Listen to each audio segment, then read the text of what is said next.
பார்த்துங்க, 3 கோடி ரூபாய் இன்சூரன்ஸ் கிடைக்குது. அப்பா இறந்தா 3 கோடி ரூபாய் இன்சூரன்ஸு.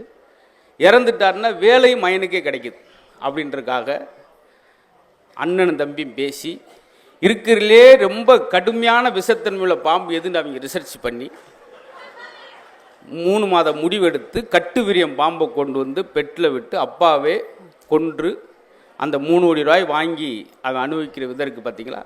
இந்த அப்பா யார்? ஹோட்டலுக்கு போவார், பசங்க 2 பேரும் கூப்பிட்டுட்டு 3 பேருக்கும் தோசை சொல்லுங்கள். திடீர்னு 2வது போய் எனக்கு இன்னொரு தோசை அப்படின்றான். அப்பா தனக்கு தோசை வேணால் ஒரு இட்லி கொடுங்கன்னு குறைப்பார் தன்னுடைய தேவையை பையை பார்த்துட்டு. மூத்த பையன் எனக்கு அப்பா எனக்கு இன்னொரு தோசைப்பா முருகலா, எனக்கு அந்த இட்லி வேணாம் ஒரு சுடுதண்ணி மட்டும் கொடுங்கன்னு சொல்லி தன்னுடைய தேவையை குறைத்து கொடுக்குற ஒரு அப்பாவே கொடுமையான விஷத்தன்மை உள்ள வச்சு பாம்பை கொண்டுட்டு அதை சம்பாரித்து என்ன செய்ய போகிறான். இப்படியாப்பட்ட இடத்துல தான் புத்தகத்துறை நடத்த வேண்டும். அது எனக்கு கொடுத்துருக்கிறது புத்தகமும் புன்னகையும். அப்படி என்னங்க எனக்கு என்ன இந்த தலைப்புக்கு சம்மந்தம் இருக்குன்னா, என்னை வகுப்புக்குள்ளே வந்தோடனே என்னுடைய ஆசிரியர் பேசாதீங்க முத்து, பேசுனா வெளியே போ அப்படின்னு சொன்ன அதே பள்ளியிலையும், பேசுனா வெளியே போன்னு சொன்ன அதே கல்லூரிலையும் அதே பேராசிரியர் கூப்பிட்டு 1 மணி நேரம் பேசுங்கன்னு சொன்னார். பார்த்தீங்களா? அதுதான் இந்த புத்தகம் என்னை செய்ய வச்சது. வாசிப்பேன். லைப்ரரியில் போய் ஒரு நீண்ட பேப்பரை கொண்டு போய் எழுதி எழுதி சேகரிப்பேன். அந்த பதிலை கெட்டு குட்டிச்சூராக போகாதுன்னு சொன்னேன். நீ எல்லாம் படித்து என்ன செய்யப்படுற, இதெல்லாம் வீண் முயற்சி அப்படின்னு சொல்கிறவன் வெற்றி பெற்றவன் விடாமுயற்சின்னு சொன்னான். பார்த்தீங்களா? அன்றைக்கி அந்த பகுதியில் எந்த பத்திரிகையை வந்தாலும் அந்த பத்திரிகையில் வரவேற்புரை தலைமைன்னு சொல்லி பெயர் போடுற அளவுக்கு வந்துச்சு. பார்த்தீங்களா? அதுதான் புத்தகம் ஒரு எளிய மாணவனையும் பெருசாக கொண்டு வரும் என்பதற்கு இதுதான். அதான் அருமை தம்பியை. அவங்க அம்மா அழகாக படிப்பு மீது ஆர்வம் கொண்டவங்க. காரைக்குடி கல்லல் நிறையா புத்தகங்களை அடுக்கி அவங்க வாசித்து இந்த ஒரு 3/4 மணி நேரம் பேசியிருக்காருன்னா அது 3/4 மணி நேரம் தயாரிப்பு கிடையாது. கிட்டத்தட்ட 15 வருஷம் உழைப்பு தான் அந்த 3/4 மணி நேரம். அப்படி கடலளவு தண்ணியை அப்படி கை கிளாஸில் சுருக்கி கொண்டு வர மாதிரி. ஆக அவங்க அம்மா அவர்கள் வெறும் வழிகாட்டுவராக இல்லாமல் அப்படி போ இப்படி போ அப்படின்னு இல்லாமல் வாழ்ந்து காட்டுவராக இருந்தனால தான் அவங்கள் படிப்பாங்க. ஒரே ஒரு கைதட்டல். அது எதுக்குன்னா இந்த பாயிண்ட்டுக்கு இல்லை, நான் ஒரு பாயிண்ட் சொல்லல, நீங்கள் பிறக்காமல் இருக்கிறதுக்கு படிக்க அதை யோசிச்சு இப்போ கைதட்டுறாங்க. ஓஹோ, இப்போ நான் சொன்ன பாயிண்ட்டுக்கு 11:45 வீட்டில் உட்காந்து கைதட்டுவாங்க. இந்த புன்னகை வேணும் சார். நாம் எப்பயுமே சந்தோஷமான இடத்துல இருக்க வேண்டும் என்று நினைப்பதை விட நாம் இருக்கிற இடத்தவே சந்தோஷமாக வச்சுக்கிற நினைக்கிறதாங்க இருக்கிறதுலே சிறந்த அறிவாளித்தனம். நிரம்ப எனக்கு சமீபத்தில் சீமானண்ணன் கூட சொல்லியிருந்தாங்க, தமிழ் அவ்வளோ குவியல் கிடக்குப்பா, படிக்க அவ்வளோ சொல்லலாம். கண்ணதாசன் மாதிரி தம்பி நிறையா சொல்லிட்டாரு, சொல்லாத ஆட்கள் சொல். நம்மளுக்கு சிறந்த ஒரு மனோதத்துவ நிபுணர் வேணும். இன்றைக்காவது பரவாயில்ல, நிறையா மீடியாக்களில் பார்க்குறோம், காணொலியில் பார்க்குறோம். அன்றைக்கெலாம் காட்டில் வேலை செய்கிறவங்க, ட்ராய்ட்டில் வேலை செய்கிறவங்களுக்கெல்லாம் துக்கத்தில் துயரத்தில் நீ வாழ்ந்து என்ன செய்ய போகிற நினைக்கிறவங்களுக்கு கண்ணதாசனுடைய 4 வரிகள் இன்றைக்கி கவுன்சிலிங் போகிறவங்க இல்லையா, அன்றைக்கி ஒட்டுமொத்த தமிழ் மக்களுக்கு ஒரு கவுன்சிலர் இருந்தார் கண்ணதாசன். உலகம் 1000 சொல்லட்டுமே உனக்கு நீதான் நீதிபதி, மனிதன் எதையோ பேசட்டுமே ஓ மனசை பார்த்துக்க நல்லபடி. இப்படி வரிகளை சொல்லி ஆறுதல் படுத்திருக்கிறதாங்க. பார்த்தீங்களா? இந்த புத்தக திருவிழா உண்மையிலேயே எது வெறுமனே போவோம், ஒரு 10 பேர் இருப்பாங்க, ஏதோ ஒரு விஷயத்தை பேசுவோம், ஒரு துணுக்க பேசுவோம், ரசிப்போம், சிரிப்போம் இல்லாமல் உட்கார்ந்தது போக நின்று கொண்டு ரசிப்பது. நானும் நிறையா புத்தக திருவிழாவுக்கு போயிருக்கிறேன். அது திருவள்ளூரில் ரொம்ப சாத்தியம் பண்ணியிருக்கீங்க, உங்களுக்கெல்லாம் பெரிய பாராட்டுகள். இந்த மாதிரி செய்தியெல்லாம் ஊடகத்தில் கொண்டு வர ரொம்ப நல்ல பணிகள். ஏன்னா இன்றைக்கி நெகட்டிவான விஷயந்தான் வேகமாக பரவுது. பாசிட்டிவான விஷயமே தமிழறிவன் மணி பேசுகிறார். யாராவது கேட்குறீங்களா? சுகிசிவம் ஐயா அவர்கள் காணொலி அழகழகான விஷயம். ஏன் என்னுடைய அன்பு தம்பி அவ்வளோ விஷயங்களை படைக்கிறார், பார்க்குறோமா? கிடையாது. அது தாய்க்குழுங்க உங்களை தான் சொல்லும். நீங்கள் வேகமாக சமைக்கிறதெல்லாம் எதுக்கு? வீட்டுக்காருக்கு சாப்பிட்றக்கா? வேகமாக சமைச்சு ஸ்டேட்டஸ் வைக்கணும். நீங்கள் சமைச்சது ஸ்டேட்டஸ் வச்சா லைக்காக வருது, ஆனால் வாயில் வச்சா வாந்தியாக வருது. எனக்கு இன்ன வரைக்கும் அந்த குழப்பத்திலேருந்து என்னால் வெளியே வரவே முடியல. சார், புத்தகமும் புன்னகையும் சொல்லியிருக்கீங்களே, தனக்காக தான் குடும்பம் உண்டு, தனக்காக மட்டும் வாழ்பவர் இறந்து போயிட்டார்னா அவர் செத்தார்னு சொல்லுவாங்க. தனக்காக மட்டும் இல்லாமல் பிறருக்காகவும் குடும்பத்தையும் சமூகத்தையும் பார்க்குறவர் இறந்துட்டார்னா அவர் இறந்தார்னு சொல்லுவாங்க. தனக்காக தன் குடும்பத்துக்காக கூட இல்லாமல் பிறருக்காக மட்டுமே வாழக்கூடியவர் தான் காலமானார்னு வாங்க. 3 காலம்: கடந்த காலம், நிகழ்காலம், வருங்காலம். நீங்கள் நினைக்கலாம், இத்தனை மணிக்கு இந்த பாடம் நான் எடுக்க வேண்டிய அவசியம் வேணுமா? வந்தேன்னா குருவி ஜோக்கு 3 சொல்லுங்கள், டாக்டர் ஜோக்கு ஒரு 4 சொல்லுங்கள், குந்து நாப்பில் வண்டி ஏறி மதுரை பக்கம் போங்க அப்படின்ட்டு இருக்கக்கூடாது. சில விஷயங்கள் நாங்கள், ஏன்னா எங்கிட்ட நீங்கள் நகைச்சுவை எதிர்பார்க்குறப்ப அதுக்கு இடையில இந்த குழந்தையெல்லாம் மருந்து சாப்பிடாம ரொம்ப அடம் பிடிப்பான். அவனுக்கு என்ன செய்வாங்கன்னா, அப்படி கருப்பட்டியை கலந்து கொடுப்பாங்க, வாழைப்பழத்துக்குள்ளே மாத்திரை வச்சு கொடுப்பாங்க. அது மாதிரி இந்த நகைச்சுவைகளில் ஏதாவது ஒரு விஷயத்தை உங்களுக்கு சொல்லணுன்றது தான் எங்களுடைய பெரிய ஆசை. ஆக வெறுமனே வெளியிருந்து பார்க்குறவங்க தெரியும், என்ன சிரிக்கிறனால என்னங்க அது என்ன வெட்டி நேரத்தை வேஸ்ட் பண்ணுறாங்க அப்படி சொல்கிறாள் தாங்க ஆபத்து. குட் ஃபீலிங் சொல்லக்கூடிய பாசிட்டிவான எண்ணங்களை உருவாக்கக்கூடிய 4 ஹார்மோன்கள் சுரப்பது சிரிப்பதன் மூலம் மட்டுமே. எண்டோர்பின் ஒரு அமிலம், செரோட்டின், இன்னும் 2 அமிலம் இருக்குது. ஏன்னா நம்ம பாட்டுக்கு எதாவது ஒன்று சொல்லி அதை யூடியூப்பில் இன்றைக்கி அதை இப்போ நான் 3/4 மணி நேரம் தம்பி 3/4 மணி நேரம் பேசினது யாரும் பாசிட்டிவாக போட மாட்டாங்க. அது ஏதாவது ஒரு சின்ன பிழை வந்திருக்கும். மேடையில் செய்த காரியத்தை பார்த்தீர்களா, பார்த்தீங்களா, இப்படி தான் இருக்குது. அதனால தான் எங்கே பார்த்தாலும் நேர்மறை, இந்த 2026 நேர்மறை எண்ணத்தோடு நம்ம தொடங்கணும் சார், பாசிட்டிவாக. எனக்கு ஆச்சரியம், இந்த கொரோனா டயத்தில் எல்லாரும் என்ன ஒரு 2 வருஷம் பொழப்பு கெடுத்துச்சு சார், கொரோனா வந்து அசவா இப்படியே பேசுகிறோமே, அதை யாராவது பாசிட்டிவ் எடுத்தோமா சார்? கொரோனாவில் கணவன் மனைவி பேசிக்கிறதுக்கு ஒரு வாய்ப்பு இப்படி தான் உருவாக்கணும். நெகட்டிவ்குள்ள வந்து ஒரு பாசிட்டிவ் உருவாக்கணும் சார். குழந்தை என்ன படிக்கிறான்னு தெரிஞ்சுக்கிறதுக்கு அவன் ஒரு டிராயிங் வரைஞ்சிட்டு நிற்பான் சார். 2-3 நாள் அப்பாட்ட காமிக்கன்னு சொல்லி அழகான ஒரு டிராயிங் வரைஞ்சிட்டு, நான் ஃபஸ்ட்டு ப்ரைஸ் வாங்கினேன் டாடின்னு கேட்க வருவேன். ஒரு ஃபோனில் பேசிக்கிட்டு ஒரு கையில் வாங்கி நல்லா இருக்கு அப்படின்றார். அந்த குழந்தை உணர்வுக்கும், தம்பி சொன்ன மாதிரி உணர்வுக்கும் மரியாதை கொடுங்கள். குழந்தைகள் தினம் வருஷத்துக்கு ஒரு நாள் கொண்டாடாதீர்கள், குழந்தைகளை தினம் தினம் கொண்டாடுங்கள்.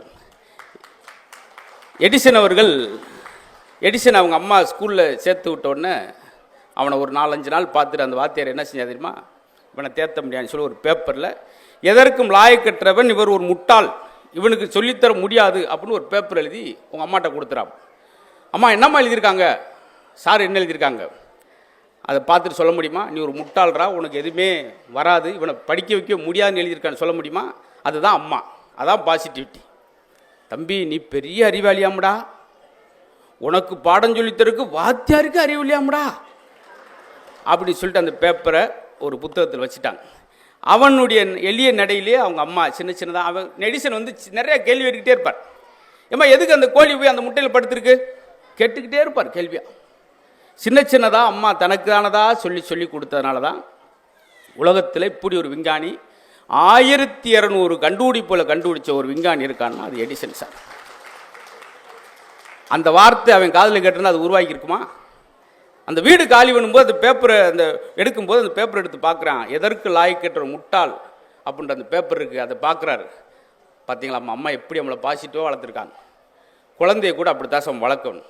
நான் ஒரு வார்த்தை அந்த பார்த்தீங்களா, இங்கே முன்னுக்கே இருக்காங்க 2 பேரும் மருத்துவர், தம்பி சொன்னார் இல்லையா, 2 பேரும் மருத்துவர், தான் குழந்தையும் மருத்துவர் அப்படின்ற எண்ணம் இல்லாமல் அவனுக்கு ஒரு புதுமையான அழகான பெயரை வைத்து இந்த கெட்ட போட்டு கொண்டு வந்து உட்கார வச்சுருக்காங்களா, பெரிய முன்னோடி. அந்த பெற்றோர்களை பெருசாக வணங்குகிறேன், பாராட்டு. ஒரு குழந்தைய பிறக்கும்போது குழந்தை பிறக்கிறதுக்காக ஒரு அம்மா அழலாம், பிறந்த பின்னாடி அவனை நினச்சி ஒரு அம்மா அழக்கூடாது. அதுக்கு தான் இந்த சம்பவங்களை சொன்னேன். ஏன்னா பசங்க இன்றைக்கி ரொம்ப அறிவாளின்னு சொல்கிறேன். பார்த்தீங்களா, நியூட்டனை பற்றி வாத்தியார் பாடம் நடத்துகிறார். நியூட்டன் வந்து ஒரு ஆப்பிள் மரத்துக்குள்ள படுத்திருந்தார். அப்போ ஒரு ஆப்பிள் மரம் மரத்துலேருந்து விழுந்துருச்சு. அதை எடுத்துட்டு பார்த்தார், என்ன மேலேருந்து கீழே விழுது. அப்போ பூமிக்கு புவியீர்ப்பு விசை இருக்கு என்று நியூட்டன் ஒரு விதியை கண்டுபிடிச்சார். அதுதான் நியூட்டனின் 3ஆம் விதி. கீழே ஒருத்தன் ஆப்பிள் பழம் விழுந்தனால நியூட்டனின் 3ஆம் விதி உருவாச்சு. இதே பலாப்பழம் விழுந்தால் அவர் விதி முடிஞ்சிருக்கும், நம்மளாவது நிம்மதியாக இருந்திருக்கலாம். பார்த்தீங்களா, இப்படி சார் இந்த மாதிரி பசங்க ஜாலியாக இருக்கலாம் சார், அதே ஜோலியாக இருக்கக்கூடாது. இன்னொரு சம்பவம் தான் இங்கே நடந்துச்சு. ஒரு வட இந்திய கருப்பையில் நம்ம பையன் என்ன செஞ்சான்னு. இதெல்லாம் எதனால் சார்? ஹிட்லர் ரொம்ப அழகான பையன் சார், நல்ல பையன்தான். ஆனால் வளர்க்கப்பட்ட விதம், அவங்க அப்பா எனி டைம் மது போதிலே இருக்கிறவர், கடுமையான வார்த்தையை சொல்கிறவர். நல்ல ஓவியம் வரையக்கூடிய ஹிட்லர் எப்படி அப்படி மாறினான்னா தான் தந்தை. அதுதான் எப்போதும் குழந்தைகள் கெட்ட வார்த்தை பேசுவதில்லை, அது பெற்றோர் கேட்ட வார்த்தையை பேசுகிறதுன்னு ஒரு வாசம் சொன்னோம். நேர்மறை என்னன்னு ஒரு வார்த்தை சொன்னேன் சார். ஒன்று நல்லா பாருங்கள், தியாகராஜர் பாபு மாதிரி ஒரு பெரிய தமிழகத்தின் முதல் சூப்பர் ஸ்டார், தங்கத்தட்டில் சாப்பிட்டா நிறைய விஷயம் அவரை பற்றி நீங்கள் நிறைய கேட்டிருப்பீங்க. இந்த நெகட்டிவாக பேசுகிறதுனால என்ன விளைவு, இந்த வார்த்தைக்கு என்ன வலிமை இருக்குது அப்படின்றக்கா சொல்லுவாங்க. காலைல 10 மணிக்கு ஒரு ஷூட்டிங் சார், வால்மீகின்னு ஒரு படம். அந்த வால்மீகி படத்தோட கேரக்டர் பார்த்தீங்கன்னா அவன் கெட்டது சிவன் ஜெயிலுக்கு போய் இப்படியே இருப்பான். அந்த கதை, அதனுடைய பூஜை நடக்குது. முதல் நாள் 10 மணிக்கு பூஜையில் அவர் பேசுகிற முதல் வசனம் யாரு, தமிழ் சினிமாவின் முதல் சூப்பர் ஸ்டார் பேசின வசனம், நான் ஜெயிலுக்கு போக போகிறேன். அதே போல் 4 மணிக்கு ஜெயிலுக்கு போனார் சார். அதோடு அவர் சாம்ராஜ்யமே முடிஞ்சது. அந்த வார்த்தையுடைய வலிமையை பாருங்கள் சார். அதனால தான் அன்புக்குரிய பெற்றோர்களே, தாய் குலங்களே, உங்கள் குழந்தைகளே, நீங்கள் ஒரு கோபத்தில் கூட விளங்காமல் போயிடுவேன், நாசமாக போயிடுற வார்த்தை நீங்கள் உதிர்க்கக்கூடாது. உங்களை அறியாமல் தாயிடம் ஒரு பெரிய சக்தி இருக்குது, வார்த்தைக்கு வலிமை இருக்குது என்பதை நீங்கள் ஞாபகம் வச்சுக்கிறணும். அதே போல் ராமசாமி அப்படின்னு சொல்லி, ராமசாமின்னு சொல்லி மிகச்சிறந்த பாடகர். அவரை ஒரு பாட்டு வலுக்கட்டாயமாக பாடினார். எல்லாரும் வேணாம்னு சொன்னாங்க ப்ரொடியூசர்லாம். பாட மாட்டேன், இனி நான் பாட மாட்டேன். அது ப்ரொடியூசர் அப்படி சொன்னாங்க, நெகட்டிவாக இருக்குது, அந்த வார்த்தை தொடக்கமே நல்லா இருக்குது, இடையில வச்சுக்கிடுவோம், இல்லை இந்த கதைக்கு இது ரொம்ப முக்கியம் அப்படின்னு சொல்லி வலுக்கட்டாயமாக அந்த பாட்டை பாடினார். பாட மாட்டேன், இனி பாட மாட்டேன், அதான் அவருக்கு கடைசி பாட்டல். அதுக்கு அடுத்து அவர் பாடவே இல்லை.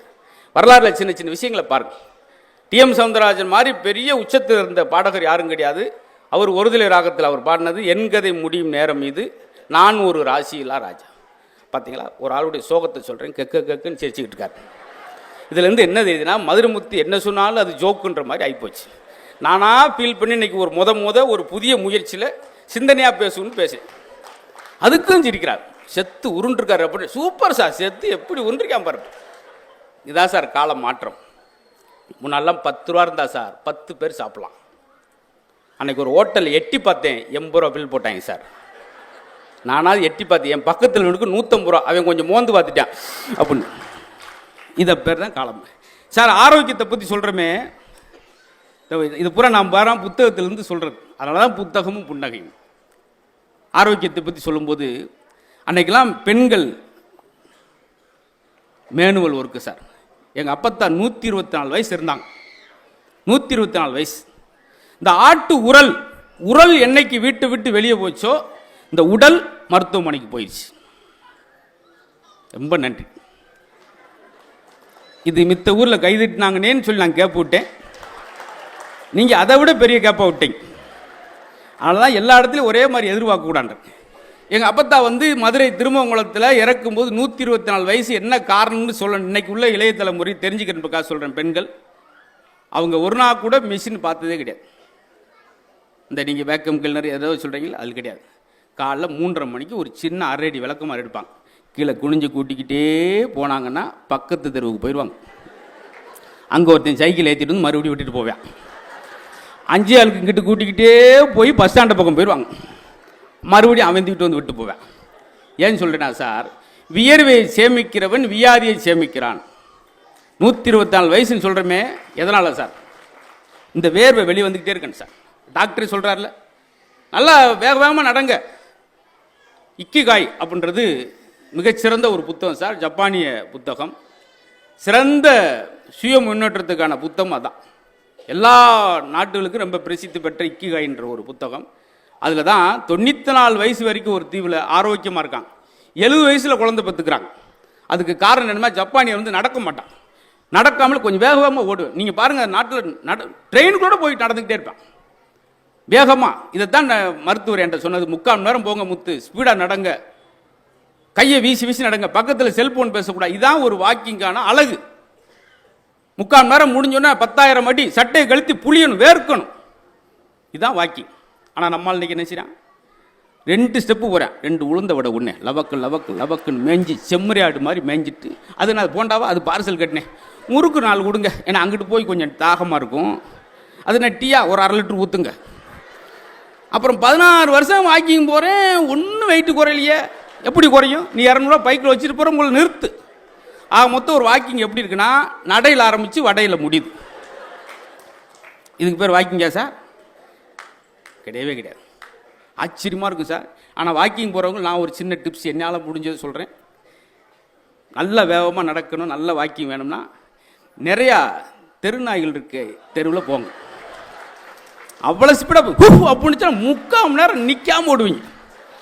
அங்கிட்டு ஒரு நாய் குலைச்சுன்னா வீட்டுக்கு கூட்டி வந்துடுவீங்க. பார்த்தீங்களா? இதெல்லாம் சார் இன்னுமே ஒன்று இருக்குது. நீங்கள் வெயிட்டு குறையும்னா இன்னொரு சின்ன டிப்ஸ். 1 கிலோ கடுகு எடுத்துக்குங்க. காலைல 6 மணிக்கு 1 கிலோ கடுகு எடுத்துக்கிட்டு கீழே கொட்டி விட்டுட்டு குனிஞ்சு ஒவ்வொன்றா எடுங்க. அந்த காமெடி நல்லா இருந்துச்சு, அதோட நிறுத்திருக்கலாம்.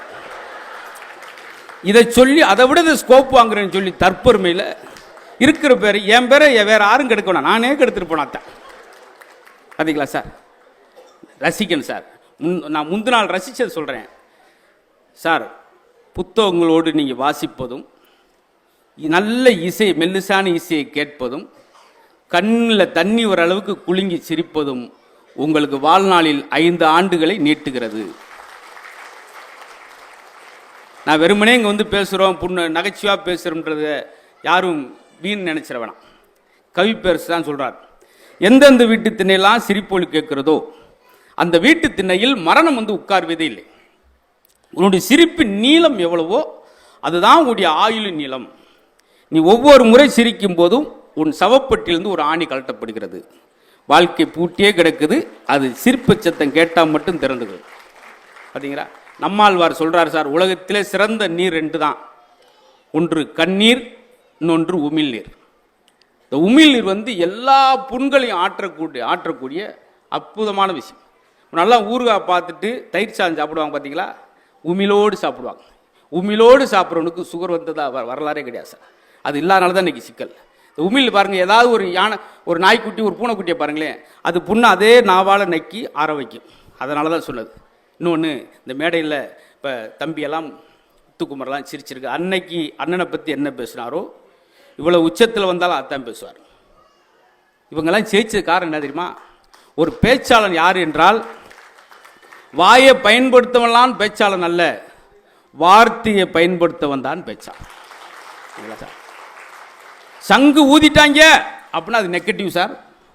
அதே சங்கு முழங்கியது அப்படின்னு சொன்னீங்கன்னா அது பாசிட்டிவ். ஒரே விஷயந்தான், நீங்கள் சொல்கிற பொறுத்து.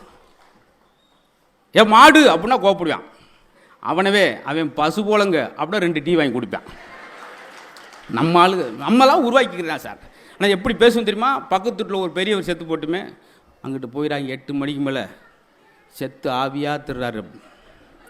இவங்க வீட்டில் ஒரு கிழமை சாப்பிட்டு எங்கள் தாத்தா சாமி ஆகிட்டார். அவர் மட்டும் ஆவியாக திருவோம், உங்கள் தாத்தா மட்டும் எப்படி சாமி ஆவார்? ஐயோ, பிரிச்சிருவோம் பேச்சு சார். வடநாட்டு பக்கம் இருந்து வந்த கிந்திக்கார பெண்ணை நம்மளை பார்த்து சொல்ல அண்ணே அண்ணே அப்படின்றான். இங்கே இருக்கிறவன் ஹலோ ஜி அப்படி. பார்த்தீங்களா? இதை பார்த்தாங்க எனக்கு சில நேரம் கோபமாக வந்தது. எதாவது ஒன்று செய்கிறது சார். இந்த வருஷம் பிறந்தோடனே எல்லாரும் என்ன நல்ல எண்ணங்களை உருவாக்கி, சார் சாதாரண கூரை வீடாக கூட இருக்கலாம், ஆனால் உங்கள் எண்ணங்களால் அதை நீங்கள் கோயிலாக மாற்ற முடியும். நல்ல மனிதர் இருந்தால் அது கோயில் சார். கோயிலுக்கு நம்ம தனியாலாம் போகத்தில்லை. ஒரு பையன் சைக்கிளில் போய்கிட்டு இருந்தான். அப்போ சைக்கிளில் போயிட்டு வாரியார் எடுத்தாப்புல வந்து வாரியார்கிட்ட கேட்குறான், எங்கே போகிறீங்க? கோயிலுக்கு. அதனால் கோயிலுக்கு தான் போகணுமா? நீங்கள் தான் சாமி தூணில் இருக்காரு துரும்பூரில் இருக்கான்றீங்களே, இங்கே பார்த்து கும்பிட்டு போக வேண்டியானுங்க, எதுக்கு 4 கிலோமீட்டர் நடந்து கோயிலுக்கு போகிறீங்க? அப்படின்னா இவங்க வந்து சைக்கிளை காற்றை பிடிங்கி விட்டார். ஐயா, என்ன காற்றை பிடிங்கி விட்டீங்கன்னா எப்படி போகிறது? அதான் எல்லா இடத்துலையும் காற்று இருக்குல்ல, போக வேண்டியானே. அவன் பதில் அவனே. இப்படிலாம் மேடை இருந்துச்சு சார். மேடை பேச்சு இப்படி இருந்துச்சு. வாரியார் பேசும்போது திடீர்னு வந்து அவர்கிட்ட கேள்வியெல்லாம் கேட்பாங்க. சாமி, நான் ஒரு மளிகை கடை வச்சுருக்கேன், கடையில் என்ன படம் மாட்டலாம்? அதுக்கு வாரியார், நீ என்ன படத்தை வேணாலும் மாட்டிக்க, ஆனால் கலப்படம் பண்ணி மாட்டிக்கிறாத. பார்த்தீங்களா எவ்வளோ ஜமுஜ புத்தி? பார்த்தீங்களா? எல்லாருக்குமே சார். எம்.ஆர். ராதா அவர்கள் ஒரு பழைய பாண்டியான் ஒரு படத்தில் ஒருத்தரை போட்டு அடிச்சுக்கிட்டு இருப்பார். ஏன்னா பெரியவங்களாக இருக்காங்க, அவங்களுக்கும் ஒரு நகைச்சுவை எவ்வளோ நாகரிகமாக இருந்துச்சு அப்படின்றக்காக சொல்கிறேன். அவங்கள ஒருத்தர் அடிச்சுக்கிட்டு இருப்பான் பழைய பாண்டியான் படத்தை. அப்போ எம்.ஆர். ராதா பக்கம், டேய் ஏன்டா அவனை அடிக்கிறீங்க? ஐயா, கொடுத்த கடனை திருப்பி தர மாட்டேங்கிற. ஐயா, ஏன்டா கொடுத்தீங்க? ஐயா, இல்லேன்னு கேட்டேன், கொடுத்தோமுங்க. இல்லாவன்ட்டு கொடுத்தா எப்படா திருப்பி தருவேன்? இவ்வளோ நாளாக அந்த கடன் பிரச்சனைக்கு காரணத்தை கண்டுபிடிச்சிங்களா? அவன் இல்லைன்றானே, கொடுத்தா எப்படியா திருப்பி தருவேன்? எப்படி அழகா இன்ன வரைக்கும் நம்ம கேட்கல பாருங்க. போன வாரம் பார்த்தீங்களா, ஒருத்தன் கடன் கேட்டு போய் ஆத்தாட்டே கடன் கேட்குறியாடா அப்படின்னு சொல்லி ஓடியான்ட்டேன். பார்த்தீங்களா? ஆச்சரியமாக இருக்கும். அதனால் நல்ல சபை. எனக்கு இந்த மாதிரி சிரிச்சிட்டிங்கன்னா போதும் சார். உங்களுக்கு நோய் நொடியே கிடையாது. ஏன்னா எல்லாம் எங்களுக்கு வந்துடும்ல. உங்களை எப்போ சிரிக்க போகிறீங்க, எதுக்கு சிரிக்க போகிறேன்னு அங்கே உட்காந்து நான், இது சாதாரண விஷயம் சார், பார்க்கும்போது ஈஸியாக தெரியும் கீழேருந்து. அவ்வளவு சில பேச்செல்லாம் பார்த்தா பயமுடுத்துவாங்க. அன்றைக்கெல்லாம் ஒரு நண்பர்கிட்ட பேசும்போது மேடையில் பேசுகிறார், நானும் நண்பரும் ஒரே தட்டில் சாப்பிட்டிருக்கிறோம், ஒன்றாக படுத்து தூங்கியிருக்கிறோம், இன்றா நேற்றா 35 ஆண்டு கால நட்பு, எங்க நட்பை போல சொல்ல முடியாது. கீழே குனிஞ்சு உங்க பேர் என்ன அப்படின்னு இருக்காரு. ஐயா ஒரே தட்டில் நீங்க படுத்து பாய் உருளும் போது கேட்க வேணாம் ஐயா. ஆனால் சார் இந்த இதிகாசத்தில் ஒன்று எடுத்துக்கிறேன் சார். அப்படியே பாலைவனத்தில் ஒருத்தனுக்கு தண்ணீரை எப்படி செலவழிப்பான்னு சிக்கனம், அது மாதிரி ஒவ்வொன்றுக்குள்ளும் ஒரு சிறப்பு இருக்குது சார். கம்பராமாயணத்தில் நட்பை பற்றி ஒரு அழகான விஷயம் இருக்குது சார். உண்மையிலே இதுக்கெல்லாம் நீங்கள் கண்டிப்பாக கைதட்ட போகிறீங்க. இது என்னன்னா என்னை நானே ஆசுவாசப்படுத்திக்கிறது. தட்டுறங்களே தட்டலையோ என்னை மூலம் ஒரு சாங் கொண்டு பண்ணிட்டு அப்புறம் அந்த பாயிண்டை சொல்கிறோம். குகன், ராமருடைய நண்பன் வந்து குகன் ராமரை பார்ப்பதற்கு வாங்கிட்டு வரேன் சார் 2 பொருள். நம்மளாம் என்ன வாங்கிட்டு போவோம், ஆனால் குகன் ராமனுக்காக வாங்கிட்டு வந்து என்ன தெரியுமா, மீனும் தேனும். ராமர் பார்த்துட்டு இப்படி ஒரு காம்பினேஷன் நம்ம பார்த்ததே இல்லையா, ஏயா மீனும் தேன் என்னையா நீ இவ்வளோ ஒரு நண்பன், எதுக்கு அதை கொண்டு வந்தேன்ருக்கு. குகன் சொன்னார், சார் இந்த உலகத்திலே ரொம்ப ஆழத்தில் கிடைக்கக்கூடியது மீன், இந்த உலகத்திலேயே மலையில் மிக உயரத்தில் கிடைக்கக்கூடியது தேன். என்னுடைய நட்பின் ஆழத்தையும் என் நட்பின் உயரத்தையும் சொல்வதற்கு தான் நான் மீன் தேன். இந்த ஒரு விஷயம் படித்தோம்னா நண்பர்கள் எப்படி இருக்குன்றதுக்கு ஒரு விஷயம் முடிஞ்சு போச்சு. பார்த்தீங்களா, ஒவ்வொன்றுக்கும் சகோதரர்கள் எப்படி இருக்க வேண்டும் என்பதை சொல்வது ராமாயணம், சகோதரர்கள் எப்படி இருக்கக்கூடாது என்று சொல்வது மகாபாரதம். நீங்கள் சொல்கிறீங்க இல்லையா, புத்தகம் புன்னகை. எனக்கு ஒவ்வொரு கதையிலும் ஒரு சின்ன சின்ன கற்றுக்கிட்டேன் சார். துரோணாச்சாரியார் தான் வில்வித்தையில் பெரிய ஜாம்பவான். கௌரவருக்கும் பாண்டவருக்கு அவர் தான் சொல்லித்தராரு. முன்னாடி ஒருத்தர் நிறுத்தி வில்லை கொடுத்து, அந்த மரத்தை பார், மரம் தெரியுதா, தெரியுது, அங்கே இருக்க கிளை தெரியுதா, தெரியுது சாமி, அங்கே இருக்கிற கிளி தெரியுதா, தெரியுது குருவே, தெரியுது, ஒன்றும் தெரியுதுன்றா. கிளியோட கழுத்து தெரிகிறதா, தெரியுது குருவே, தெரியுது. அப்போ அம்பை இழுத்து விடுறான், கிளி ஒருக்கு 3 கிலோமீட்டர் கிட்ட போதும். அடுத்து வர்றார், கேட்குறார் அதே துரோணாச்சார், மரம் தெரிகிறதா, தெரியல குருவே. சுற்றி இருக்கலாம் சந்தோஷம், போச்சுடா இனி நம்ம தான் வின்னர். கிளை தெரியுதா, தெரியல, ஆத்த அடி இவன் வில்லு விட்டு. அங்கே இருக்க கிளி தெரியுதா, இவன் இன்னும் அவ்வளோதான். கிளியோட கழுத்து தெரிகிறதா, தெரிகிறது. அம்பை விட்டான், கிளி 2ஆக போச்சு. அவனுக்கு வேறு எதுவும் தெரியல சார், கிளியோட கழுத்து மட்டும்தான் தெரிஞ்சு. இதுதான் நோக்கம். உன்னுடைய நோக்கம் எதுவாக இருக்கிறோ அதில் தான். இதை நான் படித்த பின்னாடி தான் சார் மிகச்சிறந்த சிங்கமாக இருந்தால் கூட ஒரே நேரத்தில் 2 மானை விரட்டுச்சுன்னா ஒன்றையுமே பிடிக்க முடியாது. நோக்கம் ஒன்றாக இருக்க வேண்டும் என்பதை படித்த பின்னாடி எனக்கு இதன் மேலே வரும். இப்படி ஒரு சின்ன சின்ன கதை நம்மளை மாற்று சார். ரஸ்கின் எழுதிய புத்தகம் தான் மகாத்மா காந்தியை உருவாக்கியது. அன்னை தெரசா, இந்த இந்தியாவே கொண்டாடுற அன்னை தெரசாவை உருவாக்கியது ஒரு புத்தகம் கிடையாது சார். ஒரு புத்தகத்திலோட ஒத்த வார்த்தை தான் இந்த உலகத்துக்கு அன்னை தெரசாவை தந்தது. ஒரு ட்ரெயினில் படிச்சுக்கிட்டு போகிறப்போ ஒரு வாசகத்தை படிக்கிறாங்க, இந்த பூமியில் நீ பிறந்ததற்கான கூலி தான் நீ பிறருக்கு செய்யும் சேவை. இந்த ஒத்த வாசகம் அன்னை தெரசா உருவாக்கி. அப்போ மாணவர்கள் யோசிச்சு பாருங்களேன் சார், ஒரு வாசகம் ஒரு ஆளை உருவாக்குன மாதிரி இந்த மாணவர்களுக்கு எவ்வளோ விஷயம். என்னை கேட்பாங்க பார்த்தீங்களா, தம்பி சொன்னார்ல, அசத்த பேரில் பார்த்தேன், 200 வாரங்கள் தொடர்ச்சியாக பேச நான் தான் முதல்ல பேசணும், தப்பி தேடி முதல் எபிசோடு ஏதாவது உளறிட்டேன்னா அந்த எபிசோடே எண்ணிட்டு தான் வேஸ்ட்டாக போச்சு சொல்லிடுவாங்க. அந்த வாசிப்பு இன்னைக்கு நான் நின்று பேசுகிறேன் பார்த்தீங்களா, அதுக்கு காரணம் அவ்வளோ வாசி. இப்போ மாதிரி அப்போ காணொலி கிடையாது, யூடியூப் கிடையாது, யூடியூப்பில் பார்த்தெல்லாம் பேச முடியாது, அப்படி ஒரு கஷ்டம். அன்றைக்கெல்லாம் என்னடா நம்மளை எல்லா வாரமும் பேச வைக்கிறாங்களே ஒரு சலிப்பாக இருந்துச்சு. ஆனால் அந்த உழைப்பு, அந்த கஷ்டம், எவன் ஒருவன் புண்பட்டவனோ அவன் தான் பண்பட்டவனாக மாற முடியும் அப்படின்றதுக்கு துளையை தாங்குகிற மூங்கில் தான் புல்லாங்குழலாக மாறும். ஒவ்வொரு ஓட்டையாக போன தட்டிக்கு அமைதியாக இருக்கும். அவசரப்பட்டு உடஞ்சின்னா விறகுக்கு போயிடும். உளியோட வலியை தாங்குகிற கற்கள் தான் ஆலயத்துக்குள்ளே கோயிலாக கருவறைக்குள்ளே போகும். உடஞ்சி போகிறது இங்கே போயிடும் மாதிரி. எங்கள் அப்பா இருக்கும்போதே கணக்கு வாத்தியார் என்னை அடிச்சிட்டார். எங்கள் அப்பா என்னை இது வரைக்கும் அடித்தார், அவருக்கே சங்கடம். ஆனால் வாத்தியார் அடித்தாருன்னு நாங்கள் அன்னைக்கு வருத்தப்பட்டோம். அந்த ஒவ்வொரு அடியும் தான் இன்னைக்கு நின்று ஒரு இதில் சிறப்பு விருந்து நான் கூப்பிட்றதுக்கு வந்திருக்கு பார்த்தீங்களா. ஆனால் இன்னைக்குள்ள மாணவருக்கு அது ஒரு அவமானமாக நினைக்கிறாங்க பார்த்தீங்களா. அதுவும் இங்கே தான் நடந்துச்சு. அதையும் கூட அந்த கதையும் சொல்லிடுறேன். ஒரு பிடி வாத்தியார் திட்டான்றக்கா அவங்க அப்பாவுக்கு ஃபோன் பண்ணி அந்த ஆசிரியரை பஸ் ஸ்டாண்ட்லேயே அடித்த சம்பவங்க தான் நடந்துச்சு திருவள்ளூரில். இப்படி இந்த புத்த திருவிழா இன்னும் இதோடு இல்லாமல் இந்த அரங்கம் போதான்ற அளவுக்கு இன்னும் மக்கள் வரணும் சார். வந்து இந்த அருமையான தம்பி இளம் வயதில் வெற்றியாளர், வேற ஒன்றும் ரோல் மாடலுக்கு காரல் மார்க்ஸே பாருங்கள், லெனினே பாருங்கள், சாக்ரடிஸை பாருங்கள், மேடையில் இருக்கிறவே பாருங்கள் அவங்க எப்படி இருந்து. ஒரு குட்டி கிராமத்தில் கல்லுன்ற ஒரு பகுதியில் சாதிச்சு தொடுற துறை பூரா அந்த பேச்சாற்றல் பார்த்தீங்களா, அவ்வளோ வாசிப்பு சார். அது மாதிரி நம்ம குழந்தைகளும் எல்லா குழந்தைகளுக்கும் ஒரு அடையாளம் இருக்குது. நம்ம தான் எனர்ஜியான வார்த்தையை குழந்தைகளுக்கு பெற்றோர்கள் சொல்லணும் சார். காலைல குழந்தை எழுப்பும் போதே வீரியமிக்க வாசகத்தோடு எழுப்புங்கள். குழந்தை எப்படி எழுப்பணுமா? காலைல எந்திரிங்க, திருவள்ளூர் கலெக்டர் எந்திரிங்க, அவன் படபடன் வேர்த்தணும், ஐயோ ஆத்தா நம்மளை பெருசாக அம்மா எதிர்பார்க்குறாங்களே.